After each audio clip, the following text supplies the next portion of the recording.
Easy. Easy.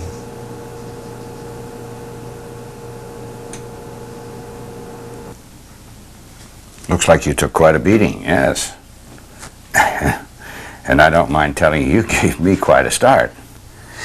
Well, I hope you're feeling better now. Maybe you could tell me what happened to you. Perhaps you'd like to come and sit by the fire and have some coffee and warm up. Would you like that? Then maybe you could tell me what happened. All right? All right? Tell me, what's your name? There you are.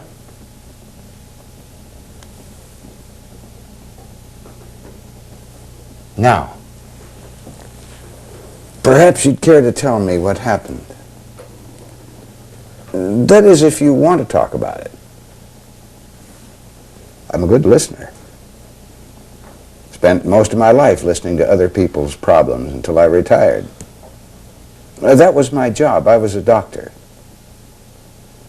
There used to be a Mrs. Kneal, too, but she passed on some years ago. So you see, I've got nothing but time. And if you'd care to talk about what happened... I want to tell you about my friend. I don't quite understand. I want to tell you about my friend. Hmm? My best friend. My special friend. You'd like to hear about him, I think. I think so, too. I'm sure I would.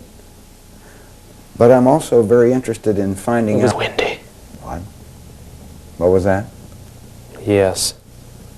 It was windy when I first met him, mister. And cold. Just like now.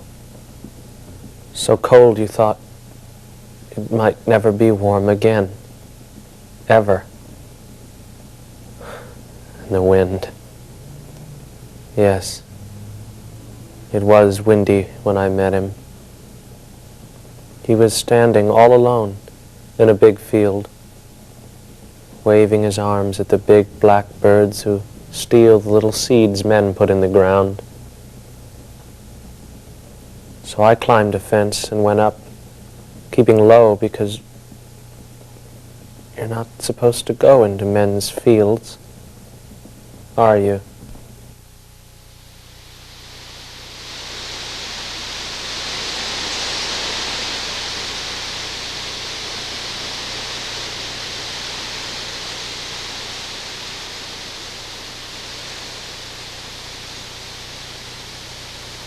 Tell me, son, where are your parents?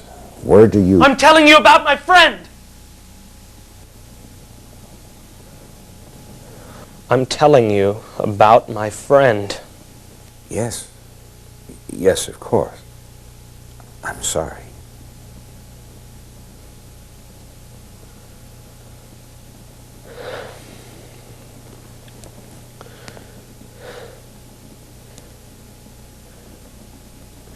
When I reached him, I saw how tall he was. You could almost see the wind blowing right through him. You could, really.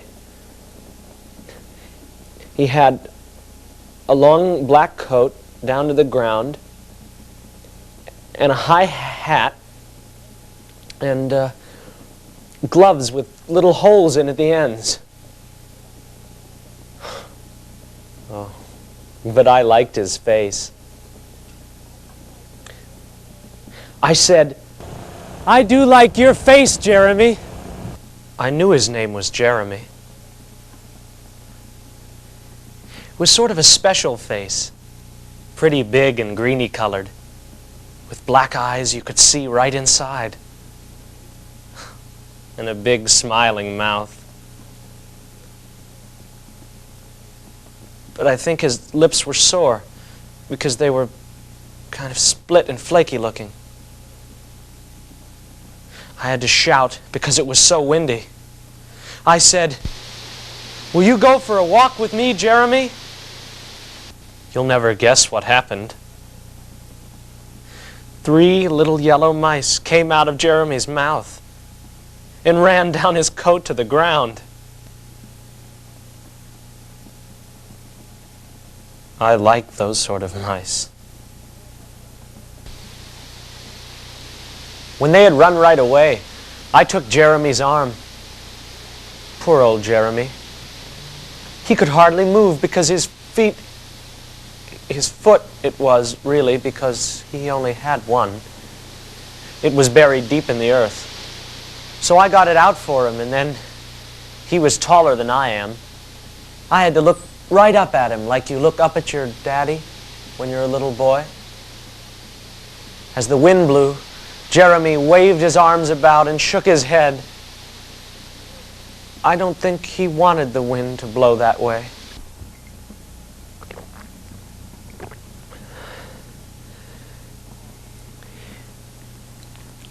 Then I heard him talk for the first time.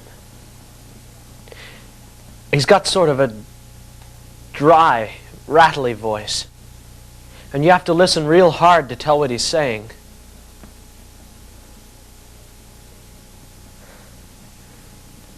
But he spoke to me.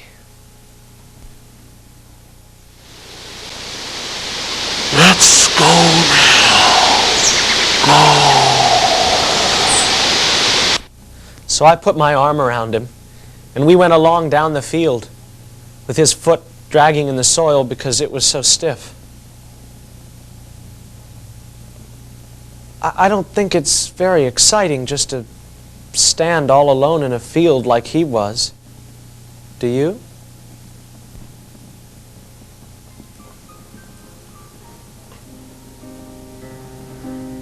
So we traveled together for a while. And for the first time in my life, I had a friend.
Hey, what the hell's the matter with you?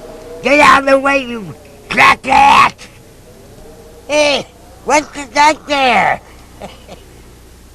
Jolly old pals, eh?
There's the mark.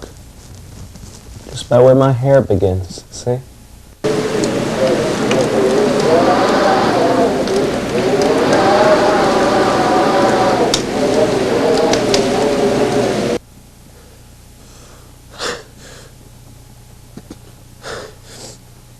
Yes, I knocked him over and over again until he stopped moving.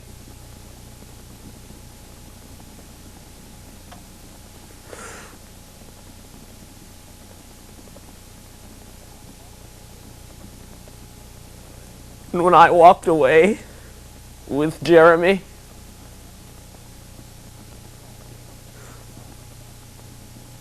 I saw something dark sort of spreading around the man. But Jeremy, he just chuckled. Oh my God. I think we must have walked a long way after that.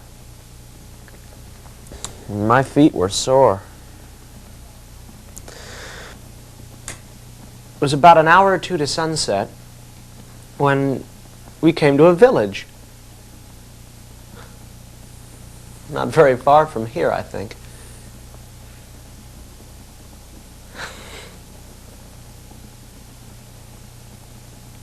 There was a kind of a shop where they sold tea. And we went in.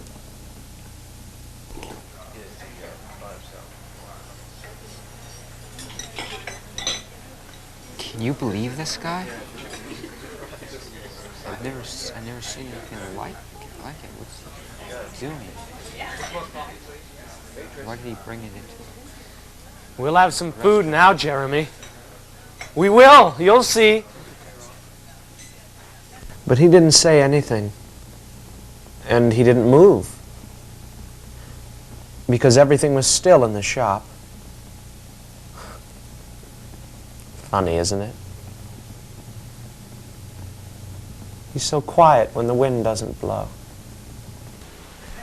Then in a bit, a woman came out. Hey, what the hell is this thing? Now you take that and get out of here. This is a place of business. But he didn't do anything. My God. It's you. You're the one that they're looking for. Oh, my.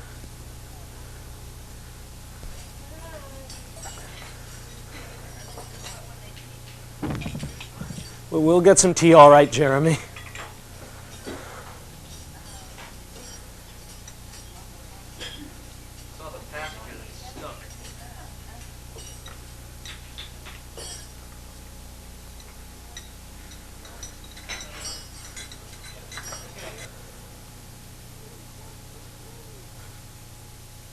We want some tea!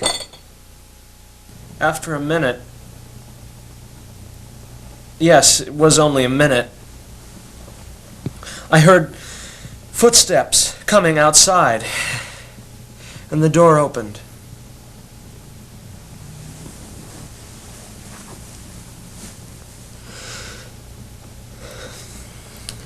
I don't like policemen. Do you?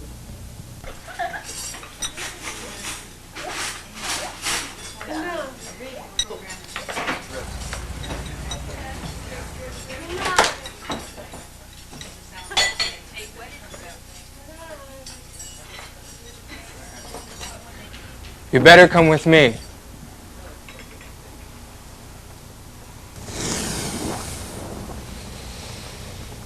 You can't guess what happened then.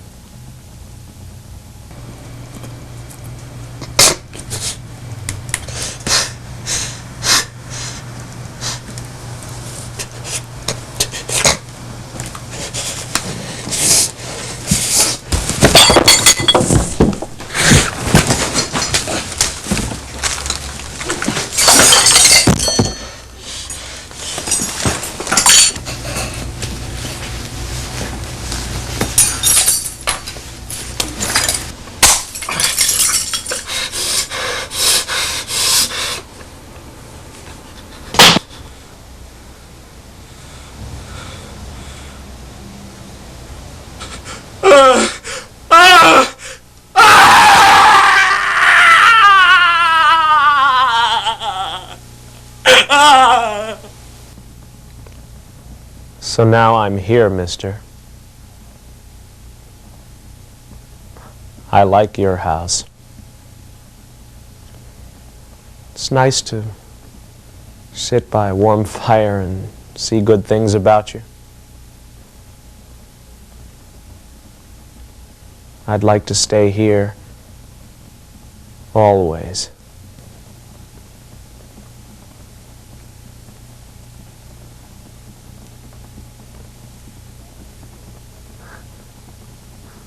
Why don't you look at that window over there?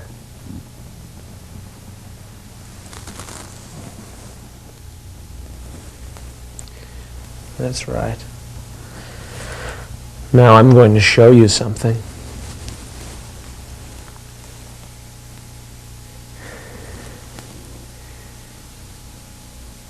What? What do you want? I want to show you something. Something nice. Now get up. What? Get up!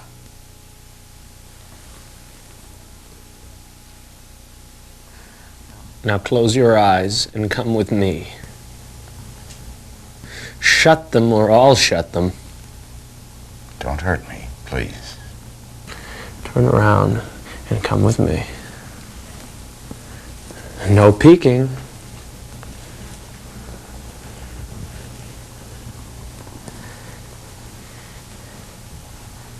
That's right. All right. Open your eyes. Oh, you don't need to jump like that.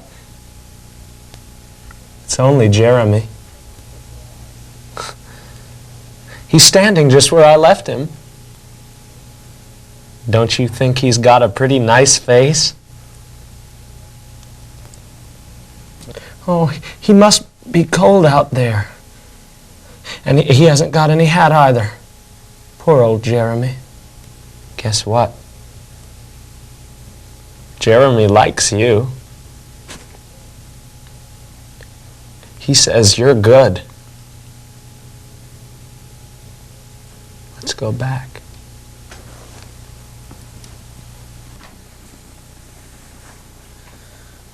Young man. Son. Would you let me help you? I want to very much. What do you mean? How can you help me? I want to be your friend.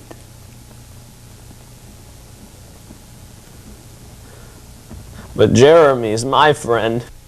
I can be too. But only if you let me help you.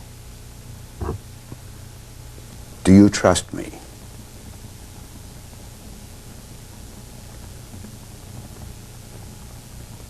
Yes. I guess so. But only because Jeremy says you're good. Then do you trust me enough to let me help you?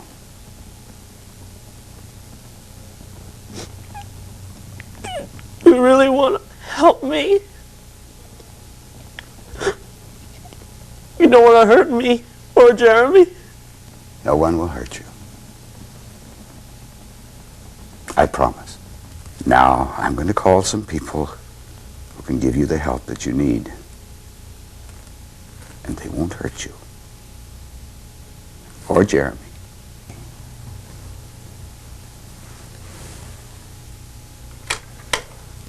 No! You put that thing down. I know what that is. That is a telephone. Telephones bring bad people. Jeremy told me. So you don't try to pick that thing up again. And you don't try to run away. Or I'll just have to knock you hard.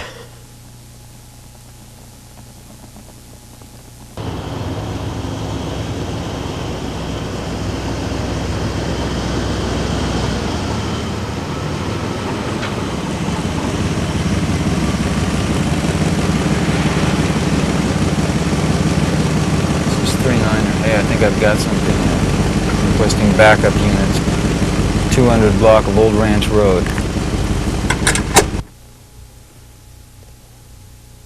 Now I'm going to give you a surprise.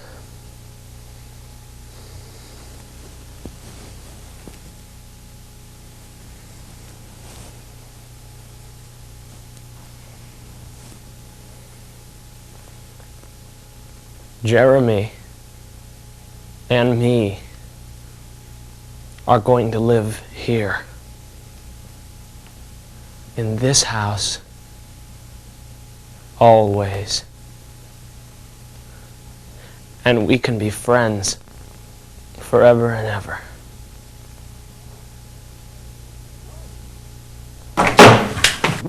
No!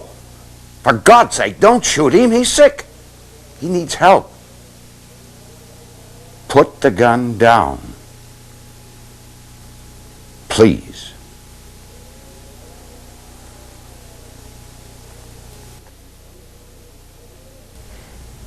And sometimes we can go into the garden and he can talk to me. On windy days,